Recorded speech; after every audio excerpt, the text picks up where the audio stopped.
अब की बार जो हम ये चला रहे हैं कैंपेन, इसका तो हमारा सीधा मतलब है रोजगार दो से, कि अब इस पे फाइनल बात होगी। अब बहुत सितम सरकार ने ढाली है, अब हमारा ये आखिरी है कि अब हम सरकार की कोई बात नहीं सुनने वाले जब तक कि वो ये चीज़ें खत्म नहीं कर देते, लिखित में नहीं दे देते कि अब हम इसके लिए ये कदम उठा रहे हैं। मोदी रोजगार दो का स्पेशल मैसेज ये है कि मोदी जी या सरकार को ये याद दिलाना कि बेरोजगार युवा परेशान हैं, मर रहा है, इस दर्द से गुजर रहा है, तो रोजगार पे बात करो।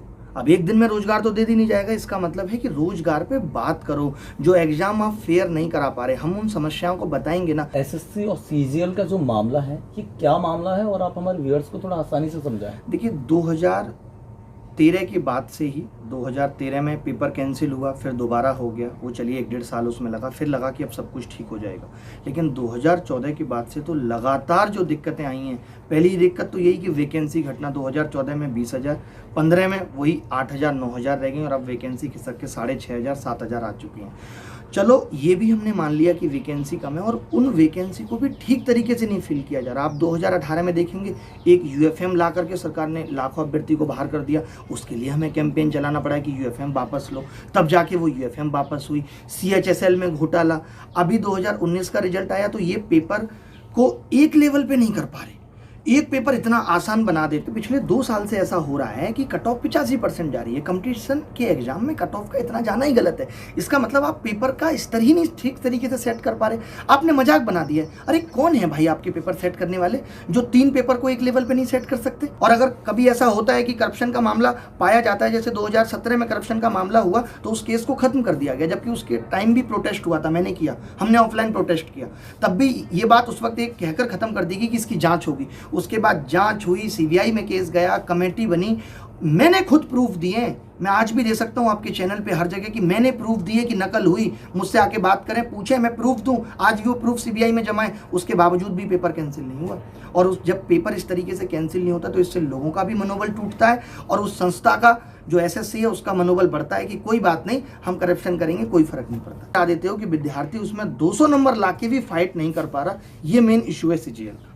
100 मिलियन ट्वीट और वर्ल्ड वाइड नंबर 1 इसको ट्रेंड करा दें, ताकि पूरे वर्ल्ड में भी ये बात पता जब चलेगी कि भाई देश में बेरोजगारी का इतना बुरा हाल है, बेरोजगार सड़कों पे उतरने को तैयार है, इतनी बुरी स्थिति है, अगर इसके बाद भी सरकार हमारी नहीं सुनती। ये तो सिर्फ एक सरकार को हम अपनी बात भेज रहे हैं, लेकिन अब हमें ऐसा लगता है कि सरकार तक हमारी बात पहुंच भी जा रही है, बट सरकार के कान पे उसके बावजूद भी कोई जू नहीं रेंग रही। आप बताइए, किसी बाहर वाले ने एक जरा सा ट्वीट कर दिया तो मिनिस्ट्री ऑफ होम अफेयर्स या मिनिस्ट्री ने वो चीज़ तुरंत नोटिफिकेशन निकाल दिया, और इतना युवा आज इतने ट्वीट करा रहा है, लाखों करोड़ों ट्वीट हो रहे हैं। क्या एक मिनिस्ट्री ऑफ एजुकेशन या भारत सरकार ये नोटिफिकेशन नहीं निकाल सकती कि हम आपकी बात पे भी गौर फरमा रहे हैं और इसको जल्दी से जल्दी सॉर्ट आउट करेंगे? कोई ध्यान नहीं है। मतलब सरकार इतनी ढीठ हो चुकी है कि वो सुनने के बाद भी उस पर कोई एक्शन लेने को तैयार नहीं है। सरकार को ये दिखता है अभी बिहार में चुनाव है, वहां जाके क्या घोषणाएं करनी है,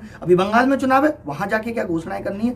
ये ध्यान नहीं है कि जो घोषणाएं कर दी उसमें 1% या 2% भी हम पूरी कर पाए या नहीं कर पाए।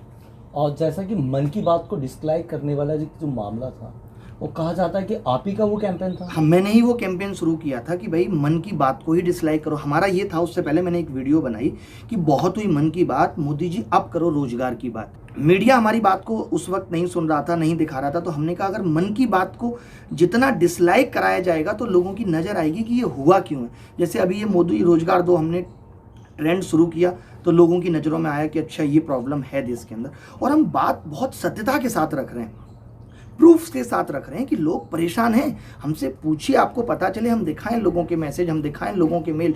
अब तक मुझ पे जब से ये बात शुरू हुई है तो लाखों मेल होंगे जो जगह जगह की भर्ती के बारे में बता रहे हैं। मतलब केंद्र सरकारों में भी बहुत समस्या है कि केंद्र सरकार में भी जो वैकेंसी है वो ठीक तरीके से फिल नहीं हो रही, चाहे किसी की भी सरकार हो। बट बात यह है कि जब ये देश में लोकसभा चुनाव हुए तो मात्र लोगों ने वोट मोदी जी को देखकर दिया था और हर जगह यही कहा था मोदी है तो मुमकिन है, मोदी जी हैं तो सबका साथ सबका विकास। तो जब वोट मोदी जी को देखकर दिया, जब प्रधानमंत्री मोदी जी के नाम पे बनाया गया, जब देश की सरकार का नाम बदल के मोदी सरकार हो गया, तो फिर बेरोजगारी पे बात मोदी जी से क्यों ना हो। एक्चुअली क्या हो गया ना कि लोगों ने मोदी जी के आने पे इतनी तारीफ कर दी थी कि अब मोदी जी ये करेंगे, अब सबके अकाउंटों में इतना पैसा जाएगा, पेट्रोल का दाम 35 रुपये आ जाए। इतनी लोगों ने हद से ज़्यादा तारीफ कर दी थी कि अब लोग उस प्रॉब्लम को या उस बुराई को बोलने से डर रहे हैं, जो डर है। लेकिन ये रिदम टूटेगा, मेरा भरोसा है, मेरी इंट्यूशन है कि हम इस चीज़ को तोड़कर रहेंगे। आज मीडिया भी ने भी अब बोलना शुरू कर दिया है कि महंगाई पे लगाम लगाओ, लोग भी बोल रहे हैं और ये आगे आने वाले समय में ये प्रॉब्लम और बढ़ेगी। और देखिए दिक्कत क्या है, क्या लोगों को मोदी जी से दिक्कत है, क्या लोगों को सरकार से दिक्कत है? नहीं।